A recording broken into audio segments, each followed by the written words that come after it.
Hello, welcome back to the channel. So for a while now, I have felt that like team building in Starro felt kind of boring, especially during like the 2.x patches, for like a couple of reasons. One, a lot of teams felt like they were already made for you with not that much in the way of variation. Like Break is definitely like the biggest example of this, where there isn't really much variation of like what can be in the team besides like a DPS. You can't just need a super break character run by either Gallagher or Linksha. And it's like, I don't know, it just felt kind of boring to me. With follow-up, there was at least like a bit more variation, but it still kind of felt like there wasn't that many options for you. It was kind of just like Robin and Aventurine on basically every single follow-up team. Now, like, don't get me wrong, it is fine for characters to have like synergies, but I think the problem is when that synergy feels like way too forced, to where like if you don't have the character, the team just doesn't work. But that also kind of leads into like the other problem, which is not really having much in the way of alternative options for key characters. Like, follow-up feels so much worse if you don't have Robin. Like, the same thing as with like a lot of teams, which just personally just come from the lack of 4 stars, but also how archetype heavy 2.x was. Now, I do think some of these are still kind of problems, but I do think that more recently it has started to feel a bit better, though like I said, there is still definitely some problems. One, a lot of the newer characters do feel both niche but also kind of more general at the same time, where they have like obvious synergies, but there's a bit more variety in what can be on the teams.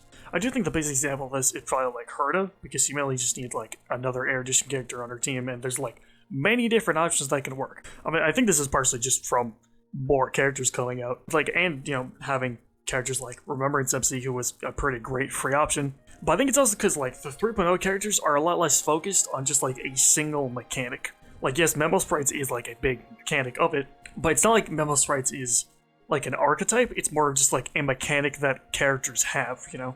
And also, I just think that Memo Sprites can do a lot more than what like Break or Follow-Up could do. And you know, maybe that's a whole other discussion of whether Remembrance should have really been like a path or not, but that's a whole different discussion. But I do feel like they feel a lot sort of closer to like the 1.0 kind of character design, where they're kind of like general but very specific, but just with a lot better designed kits. Now, this obviously isn't like perfect. You know, some characters are still kind of restrictive, like a Goliath doesn't really have that many options for teammates besides like Sunday and Ho-Ho, because she like really needs a lot of energy. But I would say most of them lean towards like the good side of restrictive, because I think there's like good and a bad way to do restrictiveness. The bad is kind of just like needing a specific character on a team, or the team just doesn't work. The good is, I think, having all the obvious synergies where some characters are good with other characters, but you don't have to have that character for the team to work. Like Hyacinth is obviously like, you know, made for casters, and she is really good with casters. But it's not like casters doesn't work if you don't have Hyacinth. Like, you can still use like Wulacha or Gallagher with her, and it will work fine. Will it work as good? No, but it can still work. I think the problem is mainly just when it's like a limited 5-star super core to a team, like, you know, Sunday or something like that, because something like Remembrance MC is in a lot of teams right now, like, you know, like Casterus, maybe even on some like Finon teams as well, but I think it's mostly fine since they are free and it just adds a lot more options that people didn't have before. One thing that I do like, at least with like someone like Herta, is that she has like pretty good synergy with like old characters, like, you know, like Serval, or even like Argenti in some cases for like pure fiction. And I do hope that more characters are like that, since one, it gives those new characters more options, but two, it gives the older characters like a place, which a lot of the older characters just don't really have right now. And in general, I just think the team building is more interesting now because there is just more options. But I think now there's kind of another problem where like the difference between like a more budget team and a like full like 5-star team is like huge, and there isn't really that many options for budget teams right now. I think that is the main problem. Finon really wants Sunday to work, and like, yeah, you can use like Tingyun in his place, but it is just nowhere close to the same thing. And like, I'm not saying that budget teams should be like as good as like a full 5-star teams. I think the problem is just the amount better that they are.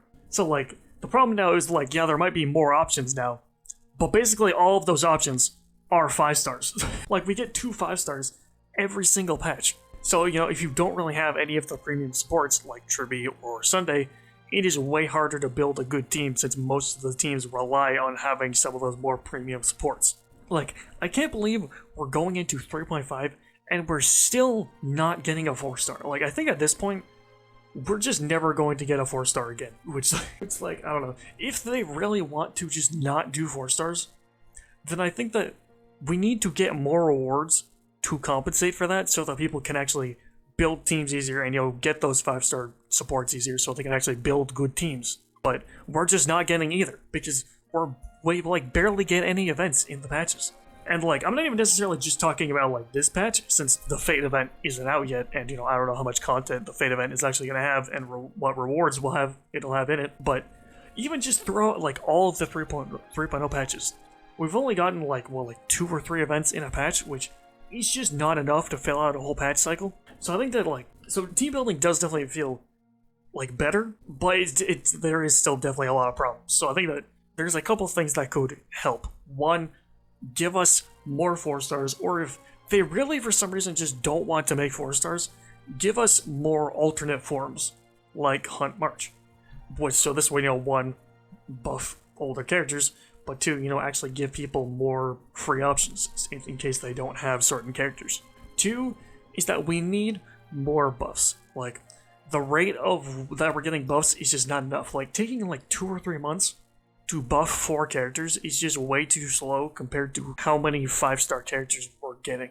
And I do really hope that they talk about more buffs in the 3.5 livestream, because I was kind of disappointed that they didn't talk about doing any more in the 3.4 livestream, but I don't know, we'll have to see about that.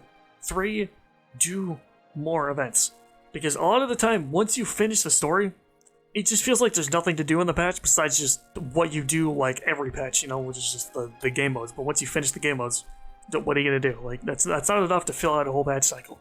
And I'm not asking for 8 hours of content every single day like an MMO or something. But there should at least feel like there's a reason to log into the game besides just doing dailies. Because most people at some point just aren't going to care about dailies anymore.